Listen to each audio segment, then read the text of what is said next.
بسم الله الرحمن الرحيم. الحمد لله وحده والصلاة والسلام على من لا نبي بعده وعلى آله وصحبه الكرام البررة. ثم المردود إما أن يكون لسقط أو طعن.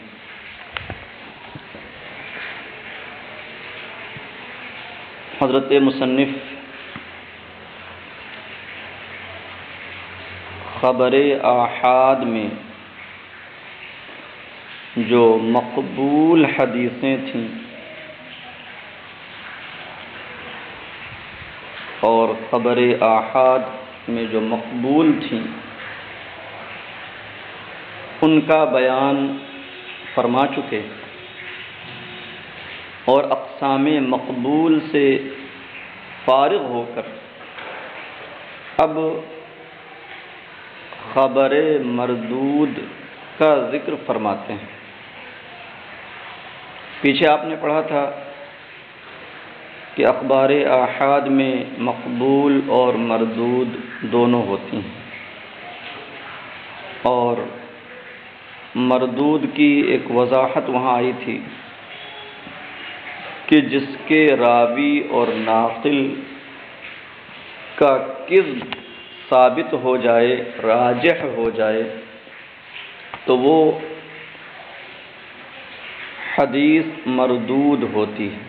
مطروح اور متروک ہو جاتی ہے. تو اب مردود کی تقسیم شروع فرما رہے ہیں. تو فرماتے ہیں کہ مردود کی دو صورتیں ہیں. خبر مردود یا تو سند سے کسی راوی کے ساقط ہونے کی وجہ سے ہوتی ہے یا راوی میں طعن پائے جانے کی وجہ سے ہوتی ہے، کوئی عیب پائے جانے کی وجہ سے ہوتی ہے. ثم المردود وموجب الرد. المردود کے بعد وموجب الرد فرمایا، یعنی جس کا رد واجب ہے، جس کا رد ضروری ہے. یعنی پیچھے آپ نے پڑھا تھا کہ ایک مردود وہ بھی ہے کہ جس میں توقف کیا گیا ہو، کہ نہ راوی اور ناقل کا صدق ثابت ہو، نہ اس کا کذب ثابت ہو، اور نہ ہی کوئی قرینہ کسی ایک کی طرف راجح کرنے والا ملا ہو. تو اس میں توقف کیا جاتا ہے اور وہ بھی اس معنی کر مردود ہے کہ اس پر عمل نہیں کیا جائے گا، وہ مقبول نہیں ہوگی بلکہ متوقف فی. تو یہاں پر مردود کے بعد وہ موجب الرد فرما کر یہ فرمانا چاہتے ہیں کہ یہاں وہ متوقف فی نہیں مراد ہے بلکہ جس کا رد ضروری ہے، جس پر رد واقع ہے. موجب الرد کی تفسیر بین السطور کی گئی ہے، اے ما وقع علیہ الرد، اے ما یجب ردہ، موجب الرد کا مفہوم. اما ان یکون لسقط، یہ سقط مصدر ہے سقوط کے معنی میں، من اسناد او طعن فی راوی. پھر مردود یعنی جس کا رد ضروری ہے، یا تو وہ خبر مردود سند سے راوی کے ساقط ہونے کی وجہ سے ہوگی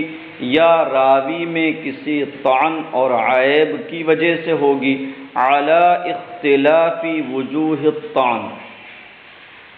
مختلف وجوہ طعن کے ساتھ یا اسباب طعن کے مختلف ہونے کے اعتبار سے. اعم من ان یکون لامر یرجع الى دیانت الراوی او الى ضبطہ. کہتے ہیں اور یہ طعن جو راوی میں پایا جائے گا، آگے وجوہ طعن کا بیان آگے آ رہا ہے، تو انہی مختلف وجوہ طعن میں سے کسی طعن کی بنیاد پر حدیث مردود ہوگی. تو ان وجوہ طعن کی دو قسمیں ہیں، جو اسباب طعن ہیں وہ دو قسم کے ہیں. تو اسی کو فرماتے ہیں اعم من ان یکون عام ازیں کے وہ طعن ایسے امر کی وجہ سے ہو جو لوٹے راوی کی دیانت اور اس کی عدالت کی جانب، او الی ضبطہ یا وہ راجع ہو راوی کے حفظ و ضبط کی جانب۔ مطلب یہ ہے کہ اسباب طعن کی دو قسمیں ہیں،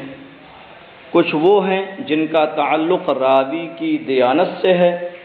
کہ ان اسباب طعن کی وجہ سے راوی کی دیانت مجروح ہو جاتی ہے اور وہ راوی اس راوی کی عدالت ساقط ہو جاتی ہے، اور کچھ اسباب طعن کا تعلق ضبط راوی سے ہے، راوی کے حفظ و ضبط و اتقان سے ہے، تو ان کی وجہ سے راوی کا حفظ جو ہے وہ مخذول اور مردود ہو جاتا ہے، اور اس کی وجہ سے حدیث ضعیف ہو جاتی ہے، مردود ہو جاتی ہے۔ فالسقط، اب یہاں سے تفصیل شروع کر رہے ہیں سقوط راوی کی۔ فالسقط اما ان یکون من مبادئ السند من تصرف مصنف او من آخره ای الاسناد بعد التابعی او غیر ذلك فالاول المعلق والثانی هو المرسل، آگے ذکر آ رہا ہے، اور قسم ثالث میں پھر تقسیم ہوگی، مزید تفصیل ہے۔ تو فرماتے ہیں فالسقط اما ان یکون من مبادئ السند، پس سقوط راوی، راوی کا جو سقوط ہے، راوی کا جو حذف ہے، یا تو وہ مبادئ سند، ابتداء سند سے ہوگا، او من آخرہ بعد التابعی، یا آخر سند سے تابعی کے بعد ہوگا، او غیر ذالک، یا اس کے علاوہ تیسری صورت ہوگی۔ تو دو صورتیں یہ ہو گئیں کہ یا تو سقوط سند کے آغاز سے ہوگا، ابتداء سند سے راوی محذوف ہوگا، من تصرف مصنف، اس میں من سببیہ ہے، اور مصنف سے پہلے یہاں انہوں نے حاشیے شرح میں تصرف بڑھایا، مصنف کے تصرف کی وجہ سے، مطلب یہ ہوا کہ جو صاحب تصنیف ہیں، کسی حدیث کی کتاب کی تصنیف فرما رہے ہیں، تو اب ان سے وہ سند شروع ہو رہی ہے، تو وہ اپنے شیخ کا ذکر چھوڑ دیں۔ تو کہتے ہیں کہ پس سقوط یا تو سند کے آغاز سے ہوگا، اوائل سے ہوگا، مصنف کے تصرف کے سبب، او من آخرہ، من تصرف مصنف، میں من کو سببیہ ہی بنانا مناسب ہوگا، اس من کو من مبادئ سند سے بدل نہیں بنا سکتے ہیں۔ او من آخرہ، یا آخر سند سے راوی کا سقوط ہوگا، آخر سند سے کہاں؟ بعد التابعی، تابعی کے بعد، یعنی تابعی نے اپنے اوپر والے راوی کو یعنی صحابی کو چھوڑ دیا، ان کا ذکر نہ کیا، او غیر ذالک، یا سقوط اس کے علاوہ ہوگا، فالاول المعلق، تو پہلی قسم کا نام معلق اور تعلیق ہے، کبھی کبھی اسے تعلیق بھی کہہ لیتے ہیں۔ تو اول کیا ہے کہ سقوط راوی ابتداء سند سے پایا جائے، راوی ابتداء سند سے ساقط ہو تو اسے معلق کہتے ہیں۔ اب کہتے ہیں سواء کان الساقط واحدا ام اکثر، خواہ ساقط راوی ایک ہو یا ایک سے زائد ہو، یعنی ابتدا سے راوی کا سقوط ہوا ہو، مصنف کے تصرف کے سبب، مصنف نے ہی اپنے شیخ کو یا کئی راویوں کو چھوڑ دیا ہو، ان کا ذکر نہ کیا ہو، تو یہی حدیث جس میں ابتداء سند سے سقوط راوی پایا گیا ہو اسے معلق کہتے ہیں۔ ہاں کہتے ہیں یہ ضروری نہیں ہے کہ ابتداء سند سے صرف ایک ہی راوی ساقط ہوا ہو تو معلق کہیں گے، بلکہ چاہے ایک راوی ساقط ہوا ہو یا ایک سے زائد، سواء کان الساقط واحدا ام اکثر، خواہ وہ ساقط راوی ایک ہو یا ایک سے زائد۔ ہاں، یہاں ایک بات اور ذہن نشین کر لیں تو آگے کی بات سمجھ میں آئے گی کہ جو تیسری صورت یہاں بنی تھی کہ سقوط یا تو ابتدائی سند سے ہوگا یا آخر سند سے یا اس کے علاوہ، یعنی کہ درمیانے سند سے اثناء سند سے راوی کا سقوط ہو، تو اس کی دو صورت آگے ذکر کی جا رہی ہے کہ یا تو پے در پے دو یا زائد راویوں کا سقوط ہوگا یا نہیں۔ اگر پے در پے دو یا دو سے زائد راویوں کا سقوط اثناء سند سے پایا جائے تو اسے معضل کہتے ہیں، اس کو معضل کہتے ہیں، ورنہ حدیث کو منقطع کہا جاتا ہے، وَإِلَّا فَهُوَ الْمُنْقَطِعُ آگے فرمائیں گے۔ تو معضل اس حدیث کو کہتے ہیں جس میں دو راوی لگاتار ساقط ہوئے ہوں، پے در پے دو راوی ساقط ہوئے ہوں یا دو سے زائد، تو اس حدیث کو معضل کہا جاتا ہے۔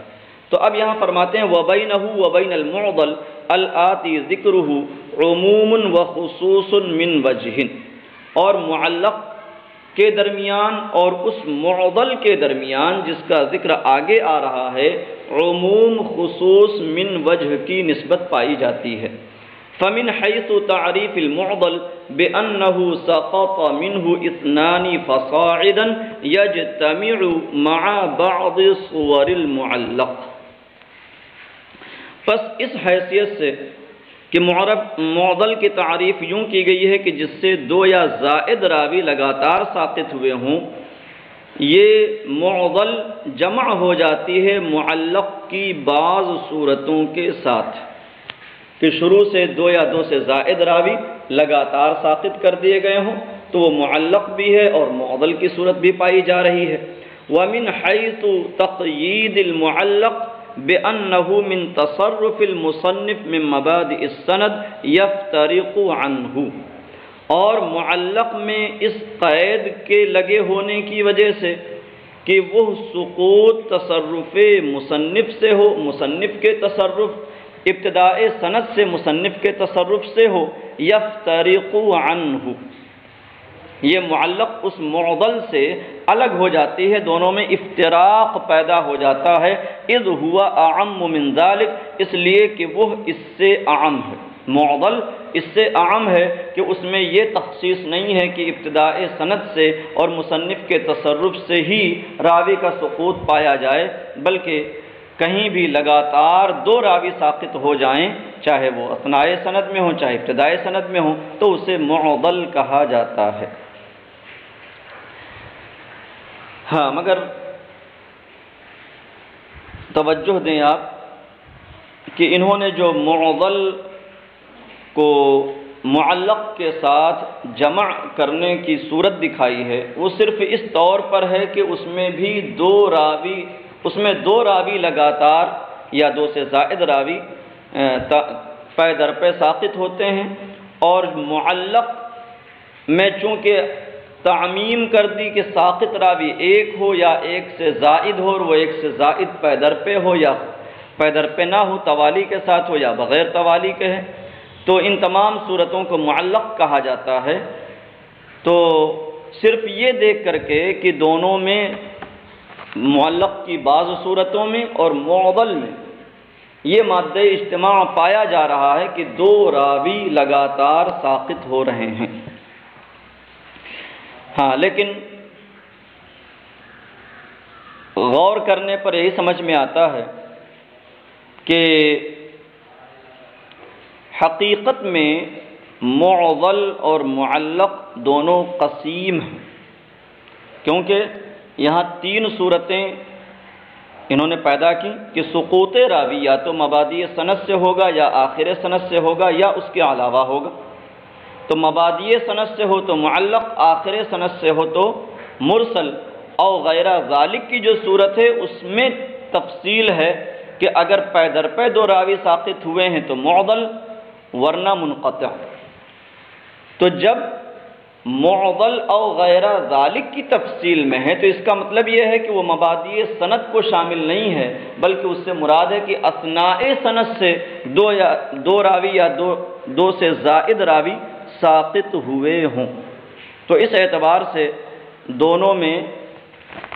فرق ہو جائے گا اور دونوں ایک دوسرے کے قسیم اور مباین ہو جائیں گے۔ ہاں یہ دیکھا جائے فقط اور ابتدا یا اثنا کی تخصیص نہ کی جائے کہ معضل میں بھی دو راوی ساقط ہو رہے ہیں اور معلق کی بھی بعض صورتوں میں دو یا دو سے زائد راوی لگاتار ساقط ہو رہے ہیں، تو معضل اور معلق کا اجتماع پایا جاتا ہے۔ بہرحال انہوں نے یہ دکھایا کہ معلق اور معضل کے درمیان عموم خصوص من وجہ کی صورت پائی جاتی ہے کہ اگر ابتدائے سند سے ایک راوی فقط ساقط ہے تو معلق ہے، معضل نہیں ہے، اور درمیانے سند سے دو راوی لگاتار ساقط ہوئے ہیں تو وہ معضل ہے اور معلق نہیں ہے، اور اگر ابتدائے سند سے دو یا تین یا چار زائد راوی لگاتار ساقط ہوئے ہوں تو وہ معلق بھی ہے اور معضل بھی ہے۔ تو دو مادے افتراق اور ایک مادے اجتماع ہو گیا۔ اب آگے معلق کی صورتیں ذکر کر رہے ہیں، کون کون سی صورتیں معلق کی پائی جاتی ہیں۔ وَمِن صُوَرِ الْمُعَلَّقِ أَن يَحْذِفَ جَمِيعَ السَّنَدِ، اور معلق کی صورتوں میں سے ایک یہ ہے کہ مصنف پوری سند کو حذف کر دے، وَيُقَالُ مَثَلًا، ہاں بلکہ یہاں پر أَن يَحْذِفَ نہ پڑھ کر کے أَن يُحْذَفَ پڑھا جائے، کیونکہ آگے وَيُقَال آ رہا ہے، یہ اس بات کا قرینہ ہے کہ اسے فعل معروف نہیں، چونکہ المصنف کا حاشیہ بین السطور میں یہ المصنف کسی نے بڑھایا ہے، جس سے یہ لگتا ہے کہ المصنف اس کا فاعل، تو ان یحذف فعل کو معروف پڑھا جائے، لیکن ویقال اس بات کا قرینہ ہے کہ ان یحذف پڑھا جائے۔ ومن صور المعلق ان یحذف جميع السند ويقال مثلا قال رسول اللہ صلی اللہ علیہ وسلم، کہتے ہیں اور معلق کی صورتوں میں سے ایک یہ ہے کہ پوری سند حذف کر دی جائے اور مثلا کہا جائے قال رسول اللہ صلی اللہ علیہ وسلم۔ تو جو مصنف ہیں وہ کسی راوی کا ذکر نہ کریں اور سیدھے حدیث شریف نبی کریم صلی اللہ تعالی علیہ وسلم کے حوالے سے بیان کر دیں۔ تو اس میں کیا ہوا کہ ابتدائے سند سے لے کر انتہائی سند تک پوری سند محذوف ہو گئی۔ وَمِنْهَا أَن يُحْذَفَ إِلَّا الصَّحَابِيُّ أَوْ إِلَّا التَّابِعِيُّ وَالصَّحَابِيُّ مَعًا، ان يحذف پڑھیں گے تو الصحابی اور إِلَّا التَّابِعِيُّ وَالصَّحَابِيُّ اعراب ہوگا، ہاں ان يحذف پڑھنے کی صورت میں نصب کا اعراب آئے گا۔ وَمِنْهَا، اور معلق کی صورتوں میں سے ایک یہ ہے کہ پوری سند حذف کر دی جائے سوائے صحابی کے یا سوائے تابعی اور صحابی دو کے۔ مطلب یہ ہوا کہ صرف قال رسول اللہ صلی اللہ علیہ وسلم نہ کہیں بلکہ عن ابی ہریرہ قال قال رسول اللہ صلی اللہ تعالی علیہ وسلم، یعنی صحابی کا ذکر کریں اور پھر آگے متن بیان کریں۔ دوسری صورت بیان کر رہے ہیں کہ تابعی اور صحابی دو کا ذکر کریں اور بقیہ راویوں کو حذف کر دیں، تو کہتے ہیں وَمِنْهَا أَن يُحْذَفَ، اور ان يحذف پڑھیں گے تو إِلَّا الصَّحَابِيَّ أَوْ إِلَّا التَّابِعِيَّ، اور ان صورتوں میں سے معلق کی صورتوں میں سے ایک یہ ہے کہ پوری سند حذف کر دی جائے سوائے صحابی کے یا سوائے تابعی اور صحابی کے۔ وَمِنْهَا أَن يَحْذِفَ مَنْ حَدَّثَهُ وَيُضِيفَهُ إِلَى مَنْ فَوْقَهُ، ہاں یہاں پر ان یحذف پڑھنا ہی مناسب ہوگا، اس لیے کہ آگے من حدثہ ویضیفہ، یہ اس بات کا قرینہ ہے کہ فعل کی نسبت چونکہ یہاں فاعل کی طرف ہو رہے، لہذا ان یحذف میں بھی فعل کی نسبت فاعل کی طرف کی جائے۔ اور معلق کی صورتوں میں سے ایک یہ ہے کہ مصنف اس کو حذف کر دے جس نے ان سے بیان کیا، یعنی اپنے شیخ کو حذف کر دے، وَيُضِيفَهُ إِلَى مَنْ فَوْقَهُ، اور حدیث کی نسبت اپنے شیخ کے اوپر والے کی طرف کر دے، اس کی طرف کر دے جو ان کے اوپر ہے۔ فَإِنْ كَانَ مَنْ فَوْقَهُ شَيْخًا لِذَلِكَ الْمُصَنِّفِ، پس اگر اس کے اوپر والا اس مصنف کا بھی شیخ ہو، فَقَدْ اخْتُلِفَ فِيهِ هَلْ يُسَمَّى تَعْلِيقًا أَوْ لَا، مطلب یہ ہوا کہ امام بخاری مثلا روایت کر رہے ہیں اور